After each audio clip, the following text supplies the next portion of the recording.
নমস্কার, welcome to Molly Kitchen. Molly রান্নাঘরে আপনাদের সবাইকে জানাই স্বাগত। আজ চলে এসেছি একদম অন্যরকম স্বাদের আলুর পকোড়া রেসিপি নিয়ে।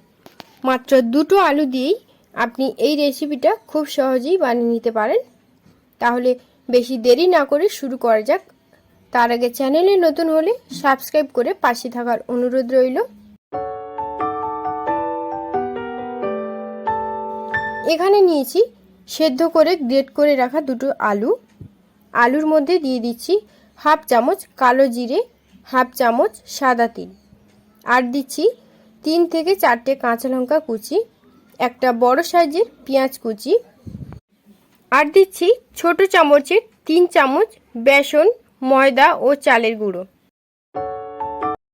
এবার দিচ্ছি ধনেপাতা কুচি, আর তারপর দিচ্ছি লঙ্কা গুঁড়ো, জিরে গুঁড়ো, লবণ, গরম মশলা ও ম্যাগি মশলা।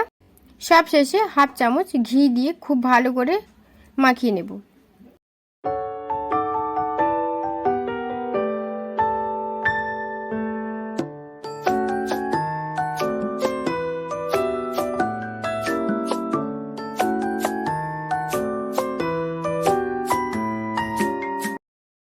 মাখানো হয়ে গেছে। এবার একটা প্লেটে হাফ চামচ সাদা তেল দিয়ে পুরো প্লেটের মধ্যে ব্রাশ দিয়ে মাখিয়ে নিচ্ছি।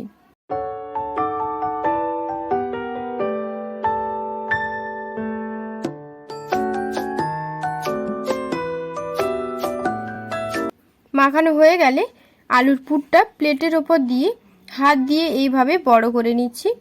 এটা বেশি পাতলা করার দরকার নেই। বড় করে নেওয়ার পর ছুরি দিয়ে 4-5টা সমান করে কেটে নেব, যাতে সুন্দর লাগে আর দেখতে ভালো লাগে। সমানভাবে কাটা হয়ে গেছে। এরপর ছুরি দিয়ে পিস পিস করে কেটে নিচ্ছি।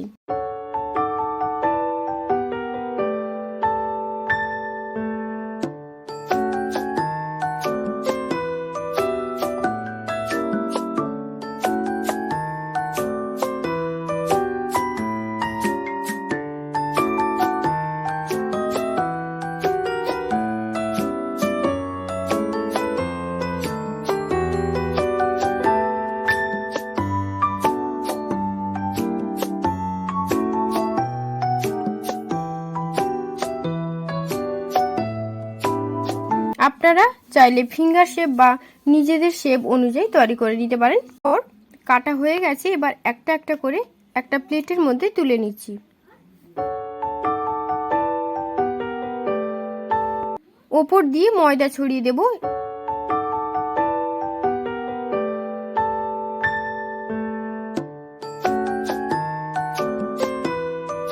এবার এগুলোকে ভাজার জন্য কড়াইতে আগে থেকে তেল দিয়ে খুব ভালো করে গরম করে নিয়েছি। এবার একে একে পকোড়াগুলোকে তেলে দিয়ে ভেজে নিচ্ছি।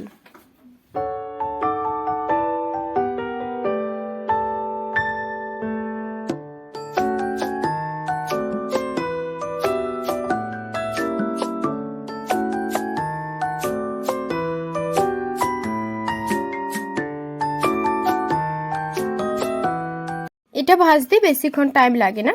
2 থেকে 3 মিনিট ধরে ভাজলে পকোড়াটা কিন্তু একদম ঠিকঠাকভাবে তৈরি হয়ে যাবে। এবার ভাজা হয়ে গেছে, এগুলোকে তুলে নিচ্ছি।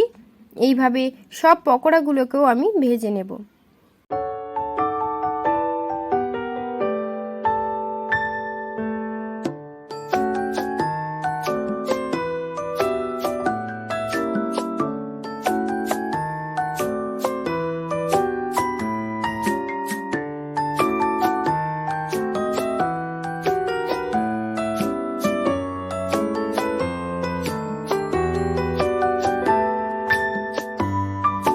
একইভাবে সব পকোড়াগুলোকে ভেজে নিয়েছি। এবার তুলে নিচ্ছি।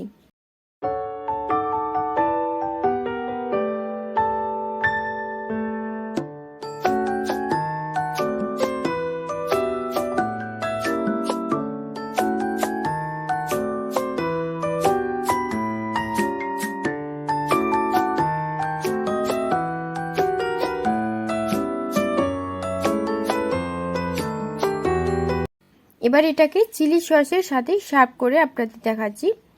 এটা বিকেলে চায়ের সাথে খেতে কিন্তু দারুণ লাগে। এটা চায়ের সাথে খেতে বেশ ভালোই লাগে। আপনারা একবার হলেও বাড়িতে ট্রাই করতে পারেন। ভিডিওটি ভালো লাগলে লাইক কমেন্ট শেয়ার করবেন, আর আমার চ্যানেলে নতুন বন্ধু হলে সাবস্ক্রাইব করে পাশে থাকার অনুরোধ রইল।